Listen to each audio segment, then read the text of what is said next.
Bonjour et bienvenue pour la tactique du jour sur échec et pédagogie. Salut Romu. Salut Laurent, salut à tous. Aujourd'hui, une partie entre Almira Skripchenko, une des meilleures joueuses françaises bien connue, et le grand maître Arkady Naiditch, qui est lui aussi bien connu. Le trait est au noir. On vous invite à mettre en pause la vidéo et à trouver par vous-même comment ce grand maître a réussi à battre notre joueuse française. Donc, tout d'abord, on voit que la partie est extrêmement sauvage. Ouais. On voit que les Blancs se sont lancés à l'attaque avec les pions H et G, notamment qui sont prêts à prendre les pions G7 et F7. Et avec la tour en H1, le roi noir peut avoir des soucis.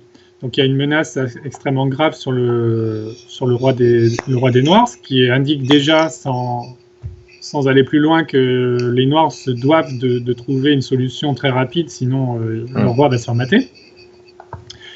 Bien sûr, les Noirs ne sont pas en reste, avec la tour en A8 qui est postée en face du roi blanc, la dame en B4 qui est aussi très, très proche et vise le fou B2 et le roi en général, la tour C3 également très bien placée pour participer à l'attaque, et le cavalier C5 qui est aussi à distance raisonnable du roi blanc et qui peut espérer participer à l'attaque.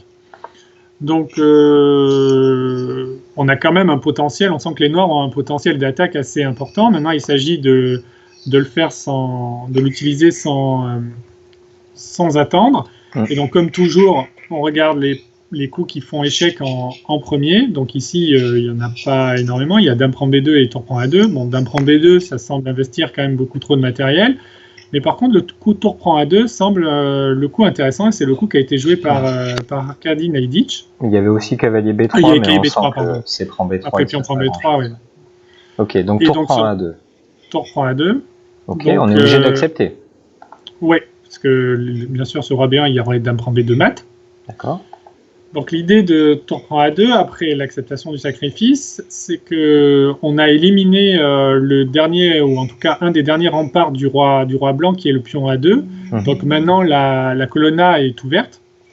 Et donc, on va continuer, bien sûr, à travailler sur cette colonne. Et donc, dame A4 échec est bien sûr le coup indiqué.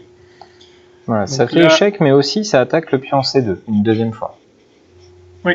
Exactement. Donc là, sur fou A3, bon, il y aurait un mat assez facile. Bien sûr, on prend le fou sur échec avec la tour, roi B2, tour A2.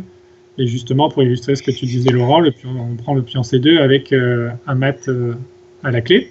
Ouais. Et si on était venu en A1, en B1, pardon, tout de suite, et bien notre mat tout aussi simple, avec tour A1 et dame A3. D'accord. Donc c'est logique, sur dame A4 échec, on n'a pas envie de donner l'une des dernières pièces qui protège notre roi, donc on ne veut pas donner le fou, et on joue roi B1. Donc là, on capture le pion C2, sur échec, encore une fois. Donc, et deux possibilités. Roi 1 ou roi A2. Ouais. Alors roi 1, comment ça se passe ? Donc sur roi 1, on sent que là maintenant on a retiré quand même le pion A2 et le pion C2 de la défense du roi blanc, donc les lignes sont toutes ouvertes. Donc on voit que si on fait cavalier B3 échec, le roi dispose de la case A2. Et on ne voit pas trop les pièces noires se marchent dessus, on n'arrive pas à poursuivre l'attaque et à mater le roi blanc. Donc il s'agit de faire intervenir le cavalier sans laisser la case A2 libre au roi blanc. Donc le coup qui réussit cette tâche, c'est tour A3, échec, qui force fou prend A3, et maintenant la case A2 est contrôlée par la dame, et donc cavalier B3 fait mat. Ok, très joli. Donc dans la partie, Almira a préféré venir sur A2, mais ça change pas grand chose finalement. Ouais, donc là c'est pareil, on voit que si on fait dame B3 échec notamment, le roi va repartir en A1 ou en B1 et on n'arrive pas à poursuivre encore une fois efficacement l'attaque. Donc il s'agit encore une fois d'ouvrir un peu plus la position et d'attirer le roi sur une case qui nous est favorable, et cette case c'est la case A3 par le coup tour A3. Donc l'idée est que le fou B2 est cloué, donc il ne peut pas capturer la tour. Donc le roi est obligé de prendre la tour, et maintenant on peut faire dame B3 qui fait mat. Ce qui est une grosse différence par rapport à tout à l'heure. Oui, le roi est sur A3 au lieu d'A2, donc il ne peut pas s'échapper. Merci Romu pour cette belle présentation. Merci à toi. Très belle attaque d'Arkady Najdic qui ne fait que confirmer ce qu'on vous a dit dans d'autres vidéos. Le tandem dame et cavalier est extrêmement fort pour attaquer et il doit notamment, lorsqu'il affronte le tandem dame et fou, il doit notamment attaquer sur la couleur inverse du fou de l'adversaire. Donc ici notre adversaire a un fou de case noire. La théorie voudrait qu'on attaque sur les cases blanches et c'est exactement ce qui est confirmé par cette tactique. Donc si vous ne connaissez pas ces vidéos, allez les voir et on espère que ce sera instructif pour vous.